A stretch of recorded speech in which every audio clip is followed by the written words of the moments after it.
Les sujets du jour de la revue fiduciaire. Premier sujet de notre JT. Conditions d'octroi du congé de paternité.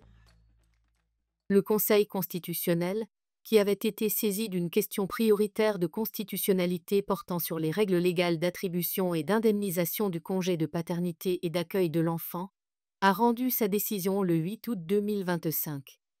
Il ressort de cette décision les points suivants. Dans un couple d'hommes, le conjoint, concubin ou partenaire pacsé du père de l'enfant n'a pas droit au congé de paternité. Dans un couple de femmes ayant eu recours à une assistance médicale à la procréation, la femme à l'égard de laquelle la filiation de l'enfant a été établie par reconnaissance conjointe doit bénéficier du congé paternité. Pour les personnes transgenres, les règles ne sont pas différentes de celles applicables aux autres couples. La personne qui a accouché de l'enfant bénéficie déjà, quel que soit son état civil, du congé de maternité et son conjoint, concubin ou partenaire pacsé a droit au congé de paternité et d'accueil de l'enfant s'il justifie d'une communauté de vie avec cette personne ou d'un lien de filiation avec l'enfant. Deuxième sujet de notre JT.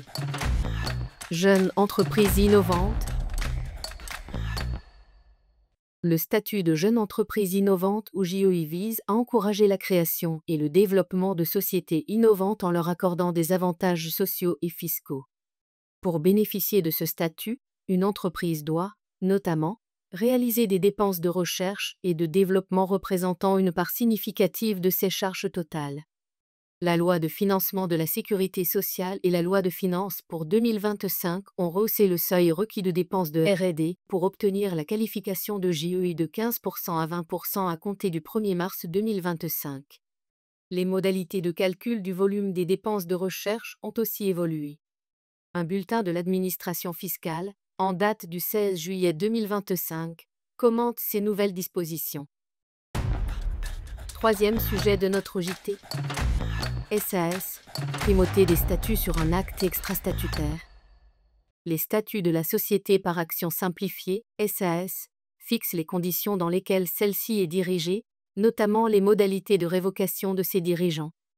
Si une décision des associés peut compléter les statuts sur cette question, elle ne peut en revanche y déroger, même si elle a été prise à l'unanimité, dès lors que les statuts n'ont pas été modifiés en conséquence. La Cour de cassation vient de l'indiquer dans un arrêt du 9 juillet 2025. Dans cette affaire, les statuts d'une SAS prévoient que le directeur général peut être révoqué à tout moment et sans indemnité par décision du président.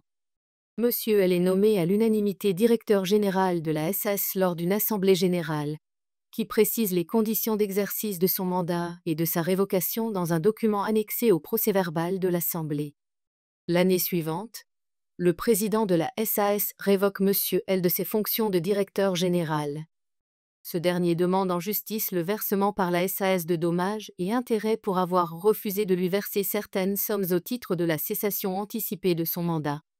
La Cour d'appel lui donne gain de cause au motif que la société aurait dû appliquer le document annexe susvisé qui dérogeait au statut de la SAS. Sur ce fondement, elle juge ainsi qu'il a été révoqué sans juste motif. Mais la Cour de cassation n'est pas de cet avis.